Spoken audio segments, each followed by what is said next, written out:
It's the Real Estate Podcast, brought to you by ANZ Home Loans for financial well-beings. And welcome to another episode of the Real Estate Podcast, available on iHeartRadio every morning and on Spotify and Apple and wherever you get your podcast from. Well, it's a Tuesday morning, the 20th day for September. 20th, yes, it means that the month is starting to wind down. October is nearly here, and then, of course, we are going to be looking ahead towards the Christmas rush and then the break and then 2023. Gee, this time next year, you kind of wonder, what is the property market, the property prices going to be doing by then?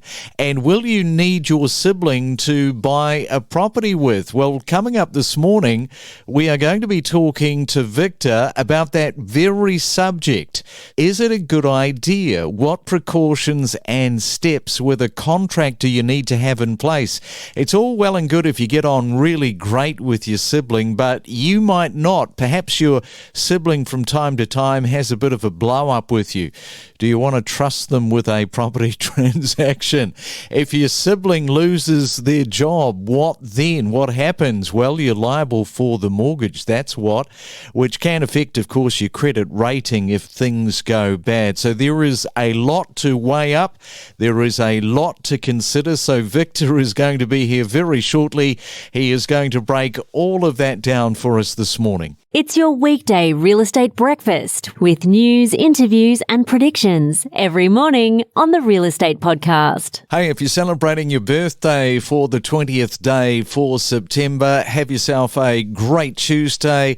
I see Sophia Loren is celebrating her 88th birthday. It was also on this day in 1975 that David Bowie's Fame single goes to number one on the music charts for 2 weeks.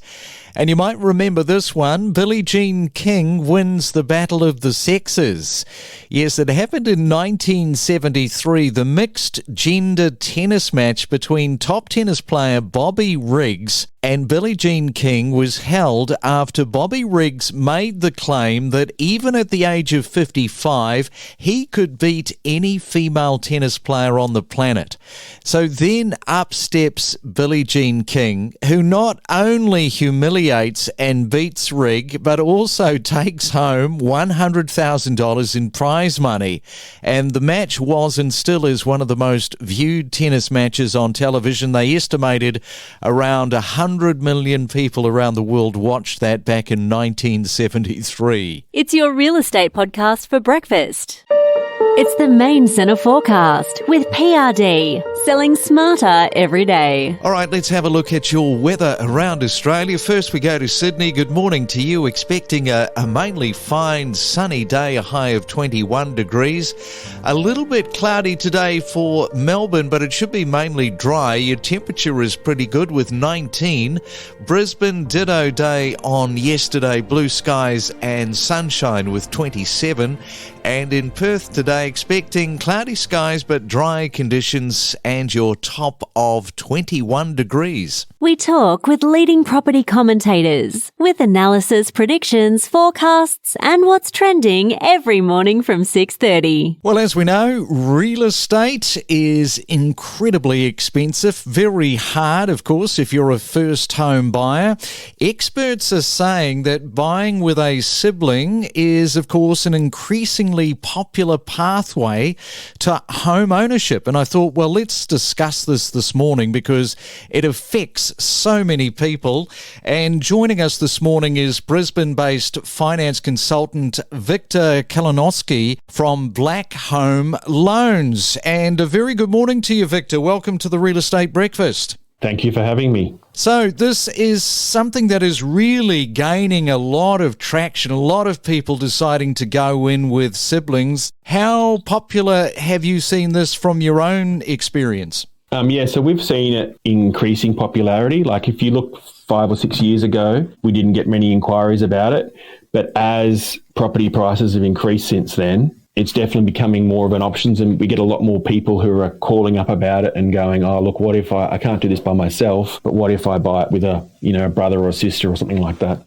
And of course, what it actually does is it actually elevates somebody's buying capacity. And that's probably one of the key takeaways with this, is that it does sort of jump you ahead of the queue of what you could otherwise do by yourself. Yeah, exactly. It allows you to sort of work with someone else and get the benefits of owning a property. Now, you might not own 100% of it, for example, but you're at least being able to participate in the property market. You've got a share in a property. Usually it's split 50-50 between the siblings.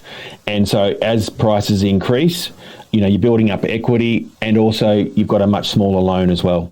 What are some of the questions that you get asked? So let's say, a couple of siblings come along and they're talking to you and they're saying, okay, this is how much money we've got saved. Some of their concerns, what are those that are being raised to you that you're able to then in turn answer to siblings wanting to know some of the more trickier, finer details, I guess? Yeah, sure. So the first thing that they ask is they want to know sort of like how much they can do by themselves, and then what can they do if they buy it with someone together. The second thing that they sort of want to know as well is what is their liability if one of them stops making repayments or can't make repayments. Also with that as well is they often will talk about, well, what if our circumstances change and one of us wants to sell? What happens to the other person, etc. in that scenario?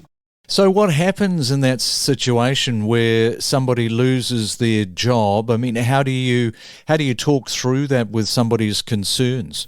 They haven't got a lot of options. So one of the real options is for the other person to buy them out. You can't sell half a property to someone else. All right. So if you own a property and you own it jointly with somebody else, you can't go and find a half, owner on, they don't list it on, realestate.com at all. So if the person who wants to keep their share of the property, if they can then buy out the other person. And so you talk to them about the process of doing that, getting an independent valuation on it. And then also it'll depend upon that person's borrowing capacity for them to be able to buy out the partner who wants to sell their share.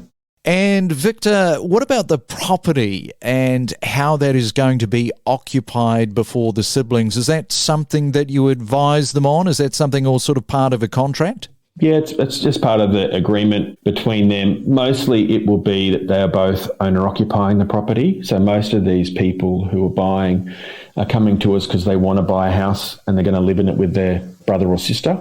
But you could do it for investment properties as well. So there's nothing stopping you from buying an investment property with a sibling as well if you wanted to do that. And we also talk to them about if they're going to buy it as an owner-occupied, we talk to them about thinking through, well, what happens in the future if one of us doesn't want to live there anymore as an owner-occupied property. Let's say they're both single people, they're living in a property together with their brother or sister, and they meet a partner, 4 or 5 years from now, and then they decide with that partner that they want to go and buy a property separately. That means that they don't then want to be living in that property with the other sibling any longer, and they need to have a talk about, well, what's that going to mean for the property in the future and how are we going to get, rental income, etc., to help pay the loan repayments. Yeah, so that's an interesting one, because if one of the siblings perhaps got married and wanted to retain their half share, I guess they could find a tenant to rent their share. Is that sort of possible, where somebody else moves in to take care of renting their share out? Yes, exactly.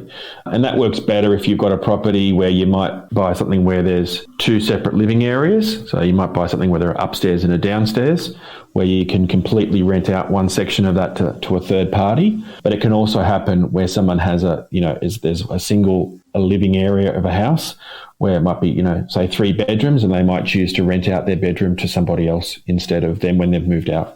Okay, so if we've got siblings listening to the podcast right now, and I guarantee you there will be, what are your top 3 pieces of advice, Victor, to siblings listening right now that they've really got to think about and cover off in an agreement or a contract going in on this basis of shared equity of a home loan? So the first thing that we suggest is to, when things are really good and they're going well and in the planning stages of this, meet with somebody to talk through, to documenting what happens if things don't go well. Okay, so if this doesn't proceed and it doesn't work out for the best for both of us, and things aren't rosy, what have we got to do from there? What are the steps that we go through so that we can get that rectified?